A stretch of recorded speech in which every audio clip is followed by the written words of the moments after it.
Good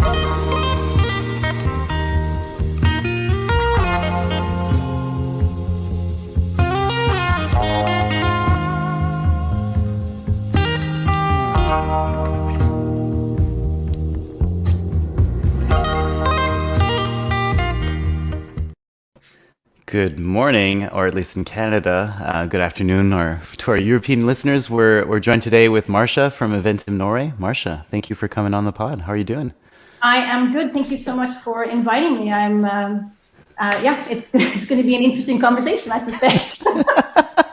Nice. And how's the summer looking where you're living right now in Oslo? What's it shaping up to be? It's good. We've the weather in Norway is not always great, but so far this year we've enjoyed a lot of sun, and we are in a pandemic, but the numbers are stabilizing and vaccines are on their way up. So all in all, I think we're all looking forward to the summer. There is a major thunderstorm on the way here now, actually, so I'm curious what's going to happen in a couple of hours. But all in all, very positive. Okay. Is there like a season for thunderstorms? You know how in North America, or at least on the eastern side, it's often, mid to late August because of the hurricanes. What's it like in Scandinavia? Well, in order to have proper thunderstorms, you need proper heat, and we don't live in a super warm part of the country, so it tends to vary a little bit. but it would be around now, where it tends to actually in Norway in Scandinavia to be warmest in July. Excuse me, in June. And then July and August becomes a little more unstable, and I think it's the uncertainty in June and the heat that comes up that creates those types of systems. But cool. Well, thank you. Thank you for that information. Weather is always interesting. They say actually Canadians are the people in the world that are most interested in weather. Did you know that? I did not know that, but that doesn't surprise me. I feel like often most of my emails start with, "Hey, the weather's like this in Montreal. How's it going over your place?" Now you know why. Now I know why. I guess it's ingrained in our blood. So about that topic, I know you've been living in Norway for quite some time now, but you did grow up in Canada. Can you talk about a little bit about your childhood and where you grew up? Yeah, I was actually born in a small town in BC called Vancouvers. Okay. But my parents are Irish, so we moved back to Ireland when I was 2, and then we moved back to Canada to Edmonton when we were 6. Okay. And so I grew up in Edmonton, I guess, from when I was 6 until I was about 17, before I moved out to BC for university. So okay, nice. I am an Albertan girl, the Edmonton Oilers, Gretzky, the whole thing. This was a large part of my upbringing. Okay. And during that time in your childhood in Alberta, before you started university, because I know you've been basically, music's been a centerpiece of your upbringing.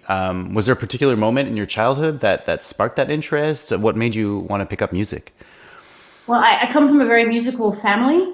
My mother was a professional concert pianist, and so for our family, it was, of course, you started music lessons at a very early age. Mm-hmm. So I started piano at the age of 6, and then as you approach grade 7, band becomes an important part of what you do in your small musical career as a teenager. So, in grade 7, it was band, and then it just took off from there. So, it's always been a really big part of our lives. Okay, and you've told me this before, so I kind of know, but you basically picked up the French horn, but what made you decide to pick up the French horn specifically?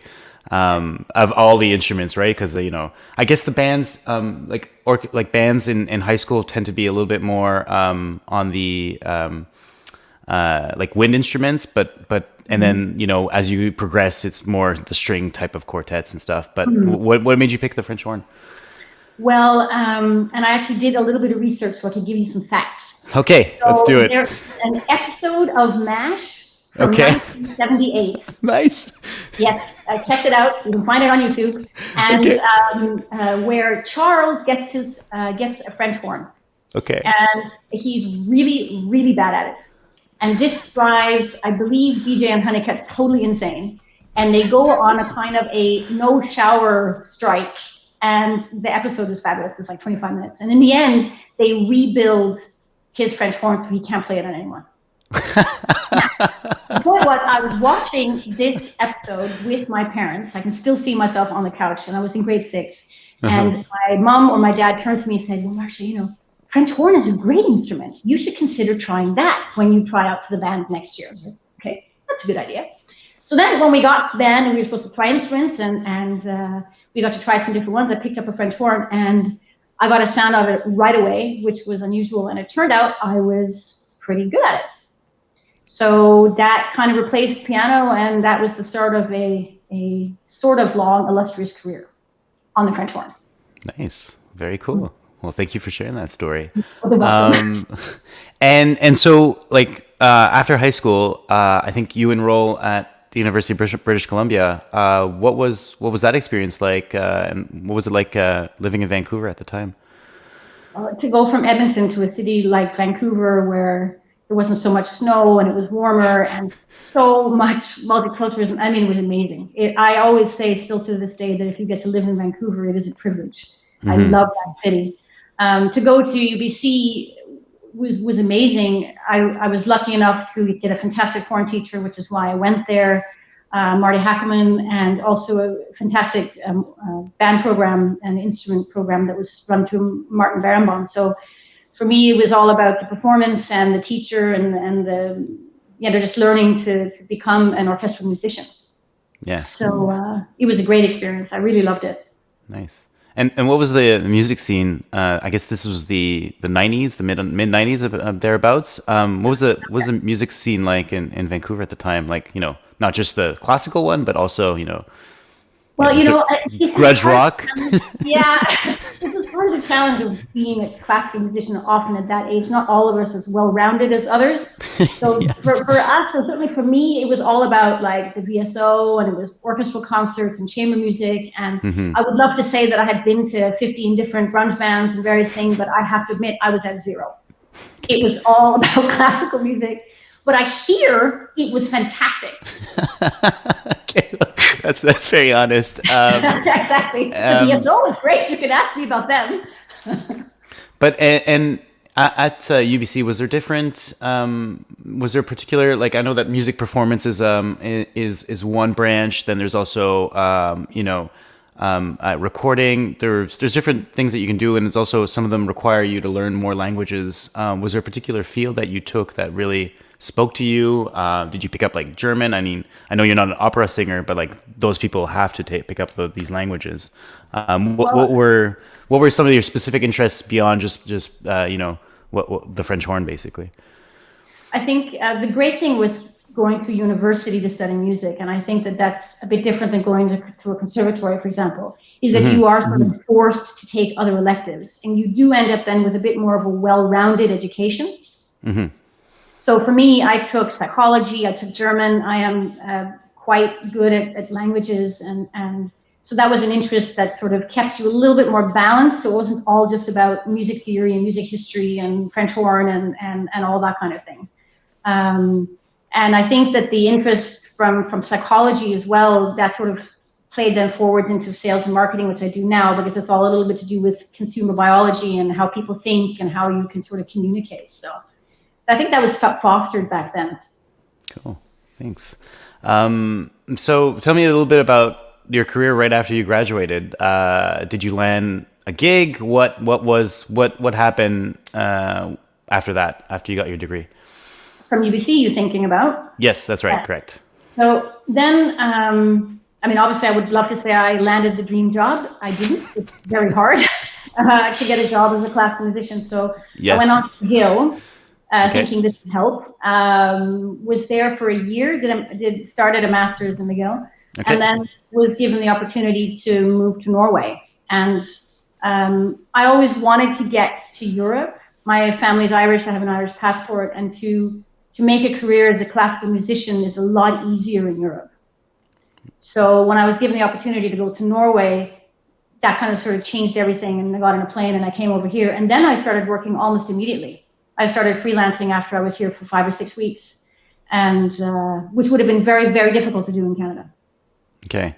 Yeah, I hear it's extremely difficult, and yeah, I have a friend who did his degree in music at McGill, and now he's a really good programmer. But he, the music thing did not work out, and he still loves music though. And that hasn't changed. And so yeah, what was it like those first few months in Norway? Did you travel a lot? Were you touring?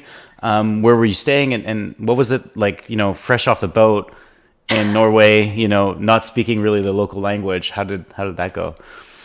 That was a lot of questions. No, I mean, the great thing in Norway is its culture is heavily supported, and it means that you have orchestras and professional orchestras and bands and chamber ensembles around the country. So you have a lot of opportunities as a freelance musician, and they also pay very well. And they pay for you to travel up there, and they put you up in a really nice hotel, and they give you money to eat. And I mean, it's really quite a nice gig. Nice. So it gave the opportunity to study and work at the same time. And since they were week long contracts, it worked really well to combine that with studies. Okay. So I was able to travel from the very south up to the very north of Norway from very early on. The thing that's tricky in Norway is that the language actually isn't that difficult, and I learned Norwegian quite quickly. I took a class, and I am good at languages, but they have dialects in every small, tiny little town. So anytime I thought that I was making progress with the language, and then I get on a plane, and then I would fly out to Stavanger, and then I would try to speak with them, I was completely lost. It was very demotivating at times. So that's a bit of a challenge. Yeah. I'm okay with most of the dialects now, but even now, after 25 years, every now and again, I have to sort of really, really, really, really, really focus to try to understand what they're trying to say to me. Cool. But, and I think it's during this time also that you enrolled at the Norwegian Academy of Music for a master's. Could you tell us a bit more about that time when you did that degree? Yeah, so when I first came to Norway, I was given a place with this school at the academy, and I was going to sort of basically... Norway was kind of a bit strange with regards to accepting my qualifications from Canada. Okay. So I had to kind of almost finish a second bachelor's degree. I see. And then go on to my master's degree. And that was fine. For me, it was the most important thing was to be in Norway and working and to be with the teacher I had. Mm-hmm. And then when I went to the master's degree, it had a slightly more academic focus where it was a lot of performance, and we had to do that as well. But it also had to do with performance authenticity and sociology and a little bit more sort of administrative responsibilities and tasks, which suited me quite well, because I always had that kind of interest. It wasn't just about playing French horn. Mm-hmm. And I believe, yes, I had to follow all of that in Norwegian as well. So that was a challenge. Yeah, I can imagine. And this is a travel podcast, so before we go to the next part of the story, I did want to ask about these touring. That when you were touring across the country, did you go like all the way to Narvik? And were there any like memorable moments where you just like woke up and it was like the fjord was absolutely stunning and it was like unbelievable? I mean, I love Canada and I love like the picturesque things, but Norway is a different country and it has like its beauty as well. Was there a particular moment where you just like savored the beauty for the first time and you were like, oh my God, this is... Yeah, Norway is spectacular. It's absolutely spectacular, and you can mention so many places, especially up north in Lofoten, and on a beautiful day, in the midnight sun at midnight, drinking white wine and eating shrimps off the side of the boat. I mean, it's amazing. But the one memory that I remember the most was coming out of rehearsal, and it was the middle of winter, so there was no daylight. I came out of rehearsal, and I looked up at the sky. And, we had northern lights a little bit in Edmonton, mm-hmm. But I remember coming out of the rehearsal, looking up at the sky, and it was like a painting. And it was moving, so it was like dancing. It was like I've never seen anything like it in all of my life. Wow. And I'll never forget it. And it was just there. Huh. That's so cool. It has to be one of those bucket list things for everybody to do, is to get up north, whether it be up in Norway or Sweden or Finland or just see it. It's absolutely spectacular. Yeah, I can imagine the euphoria or just the dopamine levels of like completing a, performance, a live performance, and then just walking outside at night and being boom, Northern Lights as well. You're like, it must be double euphoria. It must have been amazing. Yeah. Okay, so we're fast forwarding a little bit, but I think, I know that you basically took a career change in 2004 because of something that happened in your life. Could you tell us a little bit more about what that was about and what happened? So, as I said, I worked as freelance for many years, and I was fortunate enough to get a permanent job as principal horn in an orchestra in the south of Norway in Kristiansand. Mm-hmm. And I was thinking, this is great. Now I'm set. Unfortunately, in 2004, I developed a playing injury in my face. So basically, my embouchure doesn't work. Okay. And it's called dystonia, and it happens with musicians. It can be a little finger on a violin player. I mean, this happens, and it's basically just overwork. And I tried for a year to fix it with specialists, and it didn't work. So I had to, rethink and regroup and retrain, and it was rough. I mean, I was on my own with a 1-year-old, and my family was in Canada, and I couldn't go home, and I had to sort of rethink everything and make a new plan. Wow. So, Wow. Yeah. I mean, what was that's a lot of stuff to deal with. I mean, how did you manage? How did you, like, I know we talked about what followed afterwards, but how did you come to this decision? Okay, music and like the music and events industry, it's where I want to be in. How do I make this work? And did you talk to certain people who helped you along the way, or did you figure it out by yourself? What went through your mind at the time?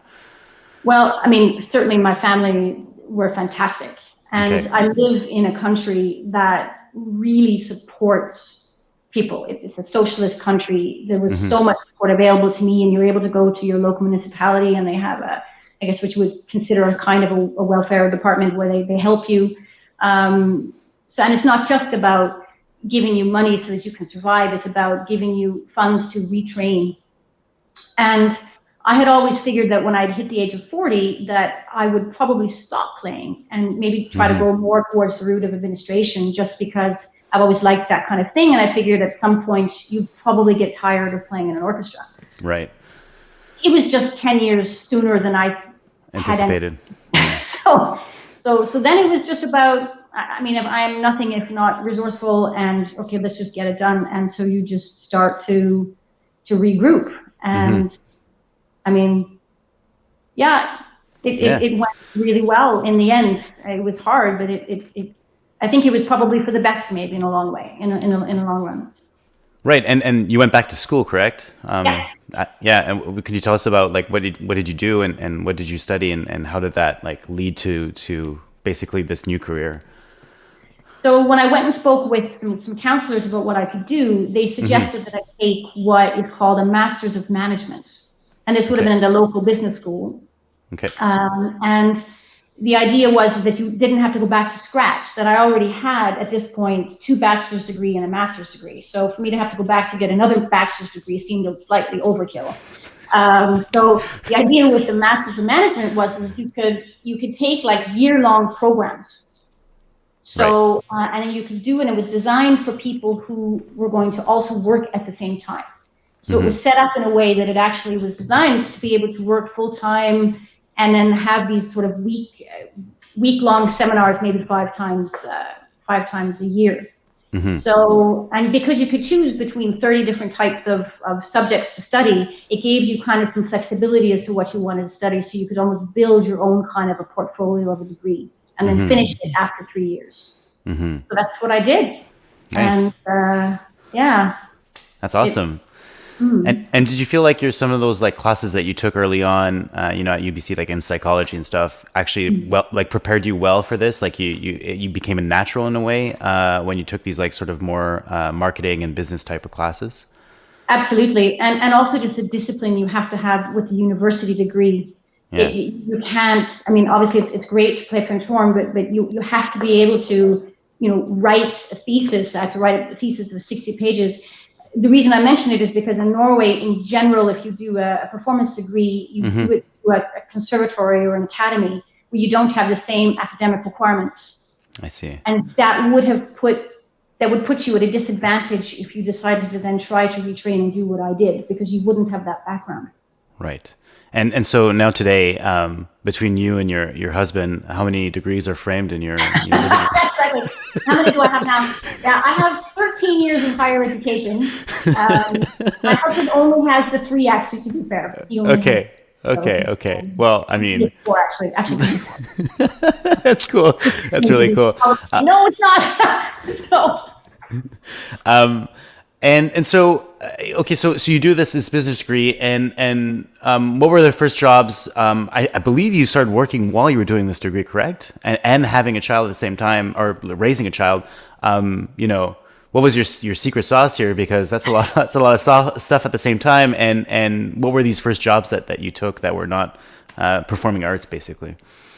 So I basically was making a plan to start the master's degree. And then a friend of mine said to me that there was a position that was opening up in Oslo, because at this point I was in Kristiansand for a producer job in a professional military band. Oh, wow.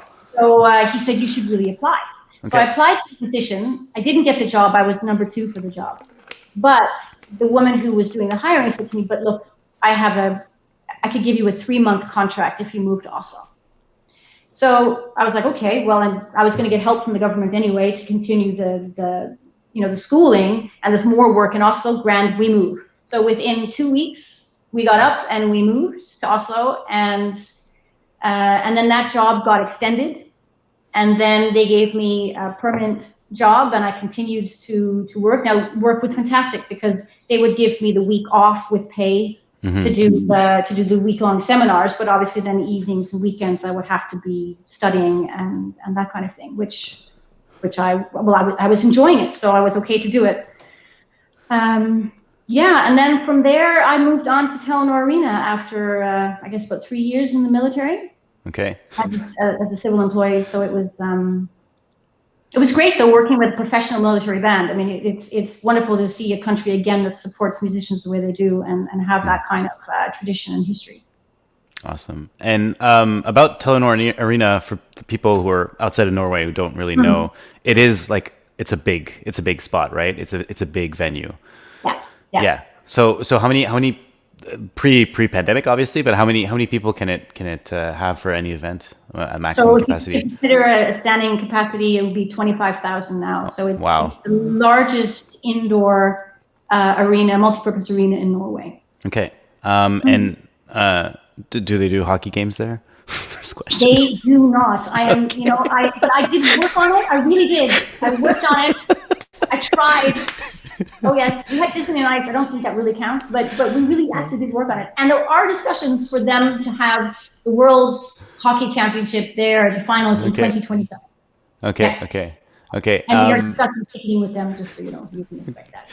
Okay, but on to more serious questions. What was your role when you were there? Because I think you took on something like a lot of the sales and marketing, progressively. What did you do while you were there because you were there for quite a long time as well, right? Yeah, I started there as a sales manager, and basically my idea was to go into the private sector and get a bit more experience, and then take that back to the public sector to try to sort of be able to have that experience from both sides. Turned out that I absolutely loved the private sector and probably suited me slightly more with my level of enthusiasm and energy, and was quite happy to stay.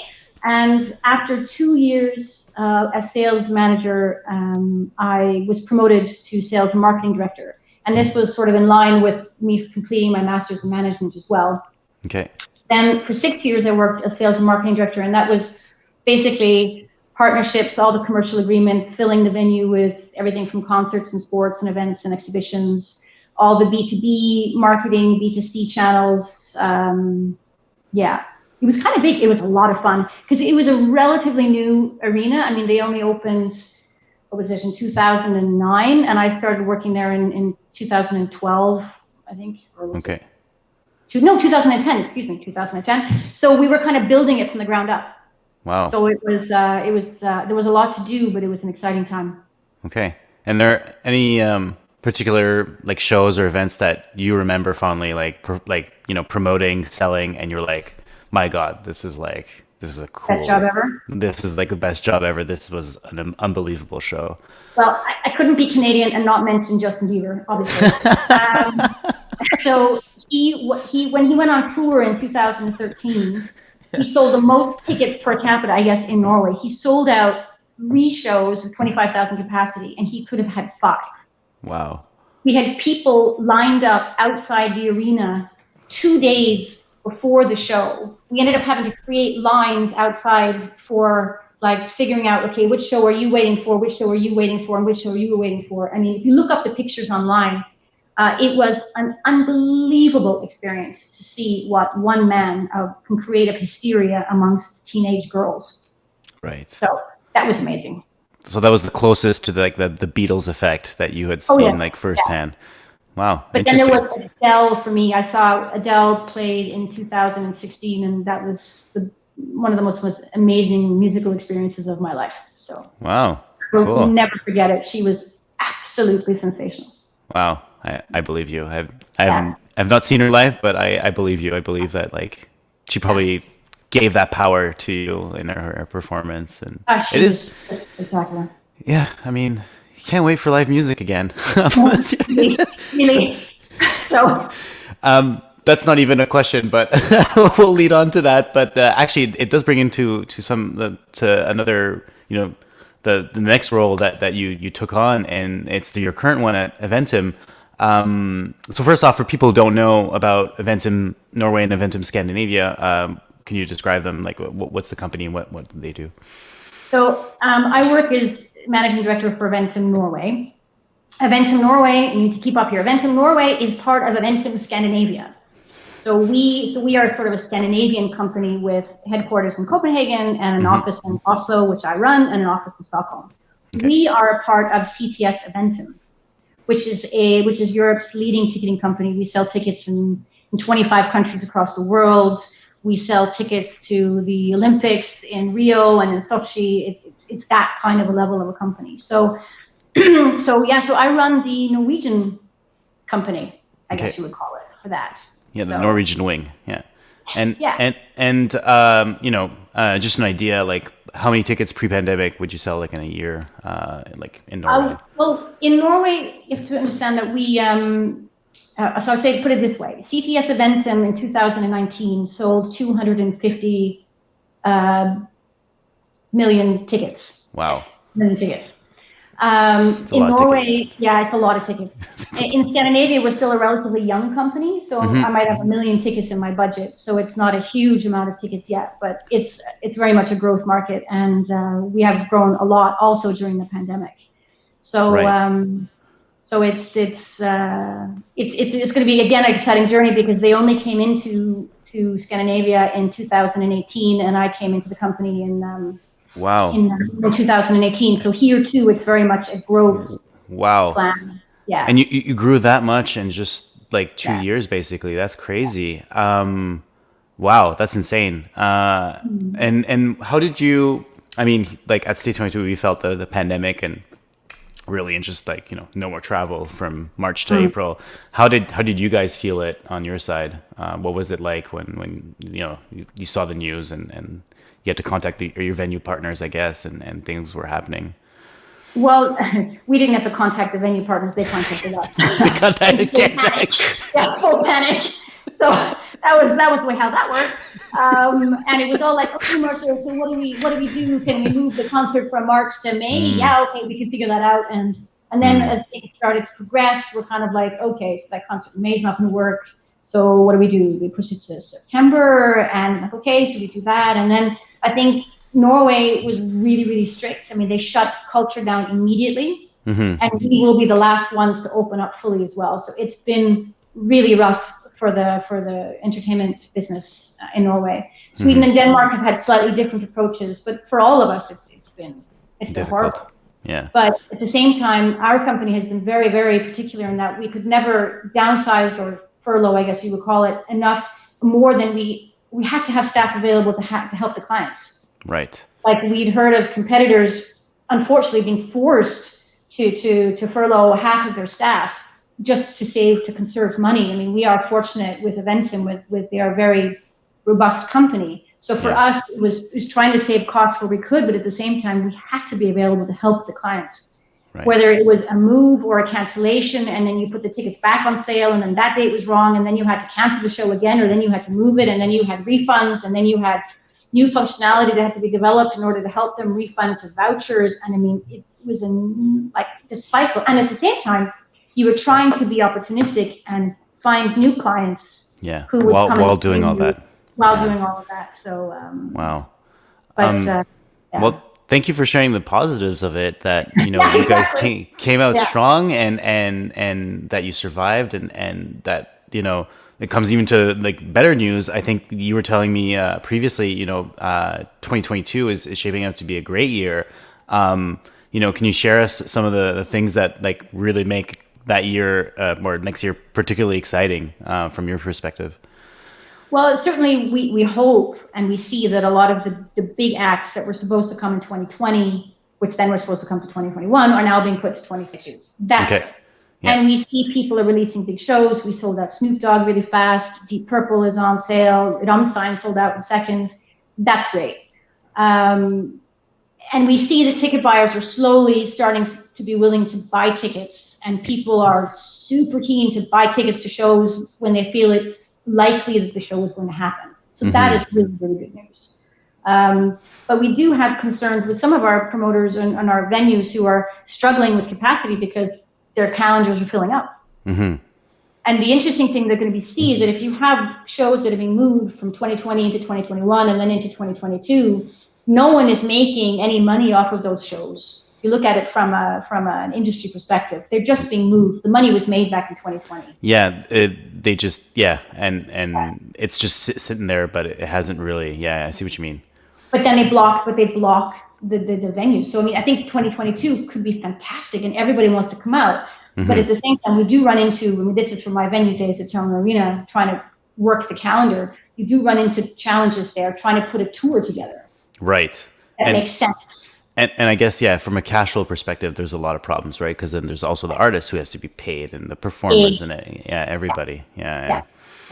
You mentioned Snoop Dogg. I thought he was banned in Norway. Did they unban him? Like, how did you guys? They unbanned him. It was a 2-year ban from 2012 to 2014. So he was officially allowed back. Okay. So, and you guys got him to come back, and you sold out his show. That's awesome. That's really cool. 22nd of February next year. So we were all kind of curious to see how it would sell, but it sold really well. So that's awesome. That's really cool. And do you feel like you were talking about these venues that you feel like it's going to fill up quickly? Was there already enough venues before the pandemic for all the shows that you guys wanted to promote, and even your competitors? And how do you see, let's say I imagine there'll be a surge of demand for live performances again. And do you see the venue situation in Scandinavia as a whole being enough to, get just to meet the demand basically? No, actually, there really isn't. And what you see is happening is that promoters are moving shows to sort of what you wouldn't expect is more traditional venues. In Norway, for example, we see all of these racetracks, horse racetracks and stuff now being used as concert venues, outdoor concert venues. And certainly, I mean, Norway is its own challenge. I mean, the biggest venue we have is Telenor Arena. That's only 25,000 people. We can't house the big acts. Unless they do it outdoors. Sweden has a lot more venues. There's a lot more possibilities there.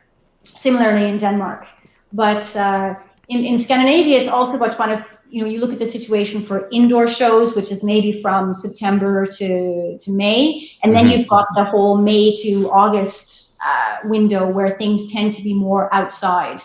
Also, festivals are really, really strong in Norway and Sweden and Denmark. So a lot of the big acts that would traditionally go to just play outside, maybe elsewhere in Europe, in Scandinavia, will go to a festival. So here, like I know for a fact that here in North America, like, it's extremely hard for a festival in the first couple of years to even break even. And Yeah. it depends on how much money is invested in everything. And then they reach a certain point after like 5 or 7 years, and then they actually make a profit. Yeah. But it's extremely difficult. Is the situation different? Like, is there more niche festivals that are able to actually run and it comes out at a profit and it comes back? Are some of them have been going for several years? What's it like? This is pre-pandemic, obviously. Yeah. No, I mean, some of the most successful festivals, they have received help from the government. There are also some festivals that get help from the government, but part of their job and their role is to help other festivals become better and become more commercial and more viable. But there is quite a lot of help to get started. But you do have to make it work. It's not like the money is there all of the time at all. But I do think as well that Norwegians are willing to spend the money to go to festivals. It requires a lot to get to break even. If the weather is horrible and nobody goes and buys beer, you have a major problem. Yes. Right? It's true. So, sorry, it's really basic stuff that. Beer costs like $20. I'm just saying. So it really does. Yeah. So it's, you don't have to go to business school to figure that one out. No. Well, speaking of business school, looking back at, your own personal story that, you went through that what happened to you in 2004 and you decided to still work in the industry, do a career change, bring up give your child all the time that you could as a mother as well. Looking back at all that, what advice could you give to someone who is going right now through a similar life-changing event or might be in the future? Well, I think that certainly when you work as a musician, you tend to be very sort of, very focused on the end game. This is what I'm going to do, and I'm going to be a performer. And you have to have that kind of dedication if you're going to make it. If you start waffling off on the sidelines and having a plan B and a C and a D, your focus isn't where it needs to be, and it becomes even harder to succeed. I think the realization is that when maybe it doesn't start working out, and I've had musicians contact me who've kind of either realized that they have to quit or they've been forced to quit because of something similar that happened to me, asking me what it is that I did so that they could learn from my experiences. And it's the realization that it's not it doesn't have to be a plan B to work at administration, to work together within the industry and to help the industry from a different role. It's like a pivot, right? You're still in the industry. All of that background and experience you have as a musician, you bring with you. It's not wasted. And you can rather use it then to help others. And to be perfectly honest, I mean, I'll tell you, the first Christmas, I didn't have to practice my French horn every single day, and I could actually be off. It was amazing. After making the summer vacation where I could actually be off for 6 weeks, it has its pluses. Yeah. And I think that was a really cool metaphor. And I actually think like what I thought about it when you said that is it kind of like sounds like, a musician is actually a startup, and your skill level in playing or performing music is your startup ability. And you got to just pivot within that same thing to something that's now more like that you can also get paid for in a different way, but you're still in that same industry. That's some great advice, and I'm happy to hear that some musicians reached out to you. That's amazing. Yeah. That's really cool. I think the thing too that worked well for me was that because you work so hard as a musician and you're so focused, you can't kind of turn that off. So when I had to switch and pivot to a different type of career, that kind of dedication and work ethic and just drive, it just went with me. So because I can't turn it off. It's just part of me, It's not always a good thing, but it's there. So I think that does help, it helps you drive to the next point, Well, I mean, just by you saying that, I think that makes you a very good podcast guest. Exactly. But thank you so much for sharing that. Back to sort of the events. What do you think is the greatest hurdle for events either in Scandinavia or Europe once the pandemic is over? I know we talked about the venues. What are some of the other problems that you're seeing right now? And you're, obviously, we have to be deconfined to enjoy these events, but what are the other problems that were even maybe before the pandemic that you're seeing that we need to solve to make the industry better and stronger? Well, I think what could be an interesting thing to see, and this is what we're looking at now, is looking at sort of routines and regulations that have been put in place now during the pandemic, which maybe we like. I like personally that there is better system in the queues, and I don't have 3 people standing like right into me and breathing on me, to be perfectly honest. Okay, I like that if I go to a bar that I can order from a tablet or my phone, and they come with beer to me. I like that there are like these sort of bacterial soap washes available, so that and that an organizer has to make sure that there is proper hygiene at an event. I think these are all great things. I would say that these are things that not necessarily were in place before the pandemic. Okay, so what happens now when we leave the pandemic and we kind of like these things? Do we go back to the way it was before the pandemic, or do we as fans expect some of these things to be then carried forward past the pandemic?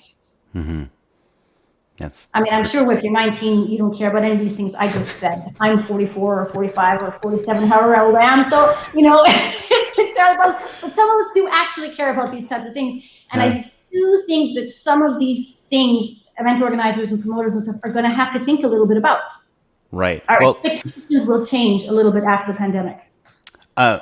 From a hygiene perspective, I think you're spot on. And even to your argument about going to a restaurant and scanning the QR code that's on the table to get the menu, you can even make an argument that it's better for the environment, and even the restaurant holder can update the menu in the blink of an eye and just have that updated, and doesn't have to reprint and change things and all that stuff. So there's even a cost saving or even an environment saving aspect to it. That's a great point, though, that actually venues will be even nicer when we go back. I never thought about that, but yeah. Cool, very cool, yeah. And I had another question. This is more on the musical side, because you've been a performing musician for so long in the classical music. What has been one of your most favorite moments in classical music that either you were there personally and you witnessed it, or that happened and you still listen to this day? Well, this is a shoot out to my mom, who I suspect is probably going to be listening to this tomorrow. But My mom and I were in Amsterdam many years ago, and we went to the Concertgebouw. Okay. Oh, yeah. One of the most spectacular venues in the world, and has the most amazing acoustics. And we listened to Mahler's Fifth Symphony.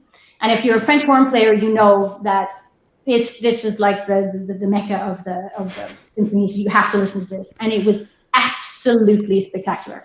It was amazing. And my mother and I still talk about it to this day. It was obviously extra special that I got to share it with her.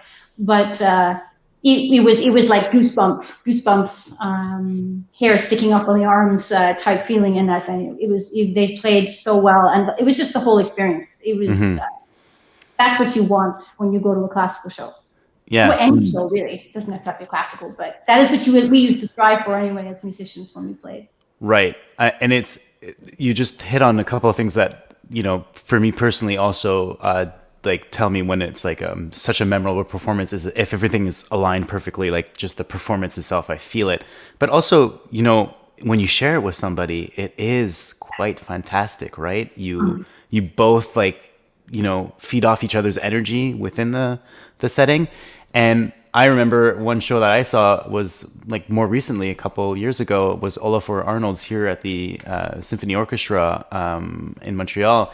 And the last 10 seconds, he stopped playing, and he just put his hands on his legs, and he just sat there by the piano.